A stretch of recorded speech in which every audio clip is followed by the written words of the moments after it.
ಪಾಂಡ್ಯ ಅಂದಾಗೆ ಕಂಪನಿ ಬೈಕ್ಗಳ ಉತ್ಪಾದನೆಯನ್ನ ನಿಲ್ಲಿಸಿದೆ. ಇದೀಗ ಕಂಪನಿ ಜಾವಾ CZHD 6ನೇ ಅಂತಾರಾಷ್ಟ್ರೀಯ ದಿನ ಆಚರಿಸ್ತಾ ಇದೆ.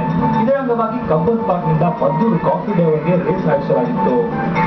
ಅಷ್ಟೇ ಅಲ್ಲದೆ 75 ವಯಸ್ಸಿನ ಹಿರಿಯರು ರೇಸ್ನಲ್ಲಿ ಪಾಲ್ಗೊಂಡಿದ್ದು ವಿಶೇಷವಾಗಿತ್ತು.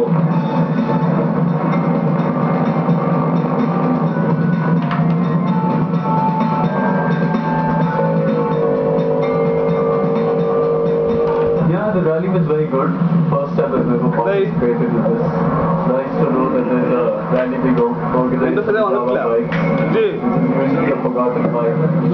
ಸದ್ಯಕ್ಕೆ ಭಾರತದಲ್ಲಿ ಜಾವಾ ಎಂಜಿನ್ ಮಾಡೆಲ್ ಬೈಕ್ಗಳು 5,500 ಬೈಕ್ಗಳು ಬೆಂಗಳೂರಿನಲ್ಲೇ ಇವೆ. ಇದರಲ್ಲಿನ ಬಹುತೇಕ ಬೈಕ್ಗಳು 60 ಕಿಲೋಮೀಟರ್ ಅಂತರದ ಈ ರೇಸ್ನಲ್ಲಿ ಪಾಲ್ಗೊಂಡವು. 1960ರಿಂದ 70 ದಶಕದವರೆಗಿನ ಅನೇಕ ಮಾಡೆಲ್ಗಳ ಬೈಕ್ಗಳು ಒಟ್ಟಾಗಿ ರೋಡಿಗಿಳಿದಿದ್ದು ನೋಡುಗರ ಕಣ್ಮನ ಸೆಳೆದಿತ್ತು.